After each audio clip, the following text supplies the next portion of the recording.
মাত্র 11,000 বর্গ মাইলের দেশ সলোমন দ্বীপপুঞ্জ। 6টি প্রধান দ্বীপ ছাড়াও আরও ছোট ছোট কয়েকশো দ্বীপ নিয়ে এটি গঠিত। পাপুয়া নিউগিনির পূর্বে থাকা এই ভূখণ্ডের জনসংখ্যা 6.5 লাখের মতো। সম্প্রতি চীনের সঙ্গে নিরাপত্তা চুক্তি স্বাক্ষর করেছে সলোমন দ্বীপপুঞ্জের সরকার। গত 19 এপ্রিল ওই চুক্তি স্বাক্ষরের ঘোষণা দেয় বেইজিং, যা সলোমন দ্বীপপুঞ্জের পশ্চিমা মিত্রদের কাছে নিঃসন্দেহে বড়সড় ধাক্কা।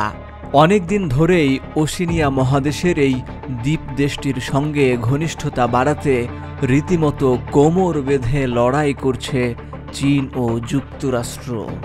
কিন্তু চীন যে এক্ষেত্রে এগিয়ে রয়েছে চুক্তিটি তা প্রমাণ করছে। প্রশান্ত মহাসাগরীয় অঞ্চলে সলোমন দ্বীপপুঞ্জের পুরনো মিত্র যুক্তরাষ্ট্র ও অস্ট্রেলিয়া উভয়ই চুক্তিটি নিয়ে গভীর সন্দেহ প্রকাশ করেছে। তাদের আশঙ্কা, এই চুক্তির মাধ্যমে দক্ষিণ প্রশান্ত মহাসাগরীয় অঞ্চলে চীনা বাহিনীকে প্রবেশের সুযোগ দেওয়া হয়েছে, এমনকি এখানে গড়ে উঠতে পারে চীনা নৌঘাঁটি। গত শুক্রবার হোয়াইট হাউজের একটি প্রতিনিধি দল সলোমন দ্বীপপুঞ্জে পৌঁছায়। রাজধানী হনিয়ারার বিমানবন্দরে পৌঁছার পর তাদের একটি সাদা মিনিবাসে করে শহরে নিয়ে যাওয়া হয়। অন্যদিকে একই দিন চীনা রাষ্ট্রদূত লি মিংও হোয়াইট হাউজের প্রতিনিধি দলের কাছাকাছি ছিলেন। তিনি তখন প্রধানমন্ত্রী মানাসেহ সোগাভারের সঙ্গে একটি অনুষ্ঠানে ছিলেন। অনুষ্ঠানটি ছিল চীনের পক্ষ থেকে একটি রানিং ট্রাক হস্তান্তরের। এটা চীনা অর্থায়নে নির্মিত ন্যাশনাল স্টেডিয়াম কমপ্লেক্সের অংশ। জানা গেছে এই কমপ্লেক্স তৈরিতে $5.30 কোটি খরচ হয়েছে। 2023 সালে এই কমপ্লেক্সেই প্রথমবারের মতো প্যাসিফিক গেমস আয়োজন করবে দেশটি। চীনের সঙ্গে করা নিরাপত্তা চুক্তির একটি খসড়া গত মাসে ফাঁস হলে পুরো অঞ্চলে উদ্বেগ ছড়িয়ে পড়ে।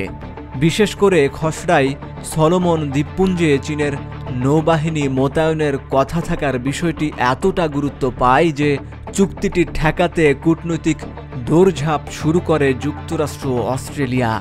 কিন্তু তারা শেষ পর্যন্ত ব্যর্থই হল। চীন এগিয়ে থাকল। প্রশান্ত মহাসাগরীয় অঞ্চলের বন্ধন, নিরাপত্তা ও শান্তি বজায় রাখতে এ সপ্তাহেই যুক্তরাষ্ট্রের একটি কূটনৈতিক দল ফিজি, পাপুয়া নিউগিনি ও সলোমন দ্বীপপুঞ্জ সফর করছে। তবে চীন ও সলোমন দ্বীপপুঞ্জের নিরাপত্তা চুক্তি স্বাক্ষরের প্রক্রিয়া থামাতে যুক্তরাষ্ট্রের এই তৎপরতায় অনেক দেরি হয়ে গেছে।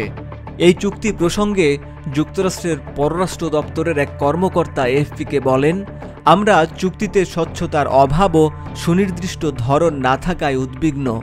যদিও সলোমনের প্রধানমন্ত্রী মানাসেহ সোগাভারে ওয়াশিংটন ও ক্যানবেরার উদ্বেগ উড়িয়ে দিয়ে বলেছেন, এই চুক্তির ফলে সলোমনে চীনা সামরিক ঘাঁটি তৈরি হবে না। তবে মানাসেহের কথা অস্ট্রেলিয়ান প্রধানমন্ত্রীকে সন্তুষ্ট করতে পারেনি। প্রশান্ত মহাসাগরে চীনা প্রভাব প্রসঙ্গে জানতে চাইলে অস্ট্রেলিয়ার প্রধানমন্ত্রী স্কট মরিসন সাংবাদিকদের বলেন, বেইজিং প্রশান্ত মহাসাগরের দ্বীপরাষ্ট্রের নেতাদের ওপর প্রচণ্ড চাপ তৈরি করছে। অবশ্য চীনা পররাষ্ট্র মন্ত্রণালয়ের মুখপাত্র ঝাও লিজান উল্টো অস্ট্রেলিয়ান রাজনীতিবিদদের বিরুদ্ধে এই অঞ্চলে জবরদস্তিমূলক কূটনীতির অভিযোগ করেছেন। তিনি সলোমন দ্বীপপুঞ্জে পশ্চিমা দেশগুলোর তৎপরতাকে একটি দেশের অভ্যন্তরীণ হস্তক্ষেপের সঙ্গে তুলনা করেন। যুগে যুগে ঘটে যাওয়া ঘটনা এবং সেই ঘটনার পিছনের রহস্য নিয়েই হিস্ট্রি অ্যান্ড পলিটিক্স।